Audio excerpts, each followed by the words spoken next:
এই পৃথিবীর জীবনে আপনি কখনো সমস্যা ছাড়াতে পারবেন না। আল্লাহর কাছাকাছি মানুষদের জীবনী পড়লে আপনি দেখবেন তাদের জীবন ছিল সমস্যায় পরিপূর্ণ।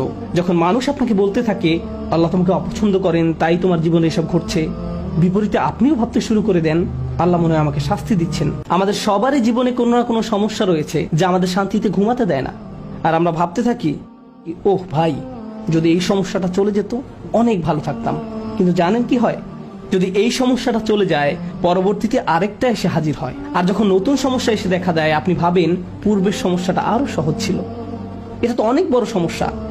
আপনি যদি আল্লাহর উপর ভরসা রাখতে পারেন, আল্লাহ আপনাকে কি দিবেন? তিনি আপনার সমস্যা শেষ করে দেন না।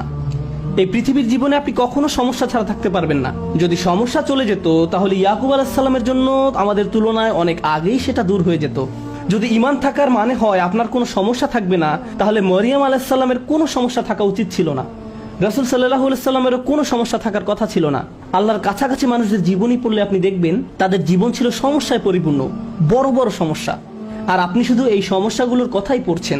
আপনি পড়ছেন তারা কিভাবে একটা সমস্যা থেকে আরেকটা সমস্যা জীবন অতিবাহিত করে গেছেন। আল্লাহর একজন মহান রসুল ছিলেন ইউসুফ আলাইহিস সালাম। তার জীবনের দিকে তাকালে দেখবেন ছোটবেলা থেকেই তিনি সমস্যায় আক্রান্ত ছিলেন। তাহলে আমি এই প্রশ্নটি বারবার করছি, আল্লাহ তাহলে আপনাকে কি দিচ্ছেন? আপনার জীবনের অতি ভয়াবহ সমস্যার সময় যখন আল্লাহর উপর পূর্ণ বিশ্বাস রাখেন, এর বিনিময়ে আল্লাহর কাছ থেকে কি পাবেন? যখন মানুষ আপনাকে বলতে থাকে আল্লাহ তোমাকে অপছন্দ করেন, তাই তোমার জীবনে এসব ঘটছে, বিপরীতে আপনিও ভাবতে শুরু করে দেন আল্লাহ মনে হয় আমাকে শাস্তি দিচ্ছেন, তাই আমার জীবনে এসব বিপদ আপদ ঘটছে।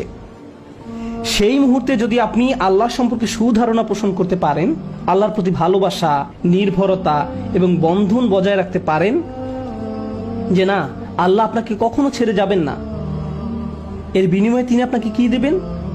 তিনি সে লোকের হৃদয়কে পথ দেখান।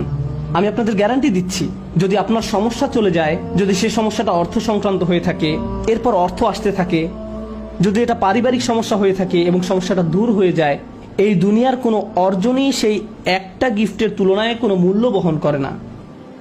আর সে একটি গিফট হলো ইয়াহদি কলবাহু, তিনি সে লোকের হৃদয়কে পথ দেখান।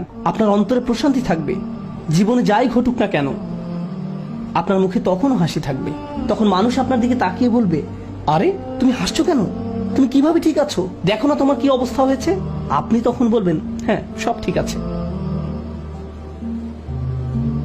যদি আপনি এই আচরণ রপ্ত করতে পারেন, এমন অনেক মানুষ রয়েছে যাদের টাকার কোনো অভাব নেই, তারপরেও তারা ঘুমাতে পারে না। আপনার কল্পনায় যেসব কিছু মানুষের জন্য সুখ নিয়ে আসার কথা, তার সবই তাদের আছে, কিন্তু তবু তাদের মানসিক শান্তি নেই। তাদের নেই সেটা।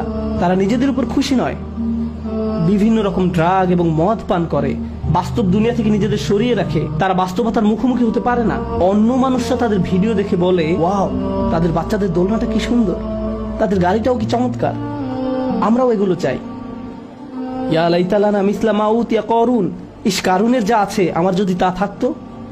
বসের মতো জীবন। পক্ষান্তরে আপনি যদি আল্লাহর দিকে ফিরেন, তাহলে তিনি আপনাকে এমন কিছু দান করবেন যা কোনো টাকার অঙ্কে কেনা সম্ভব নয়। খ্যাতি বা জনপ্রিয়তা যা আপনাকে দিতে পারবে না। আর তা হলো ইয়াহদি কলবাহু, তিনি আপনার হৃদয়কে পথ দেখাবেন।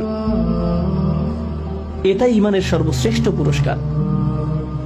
এটাই হলো বিপদে পড়ার সর্বশ্রেষ্ঠ পুরস্কার।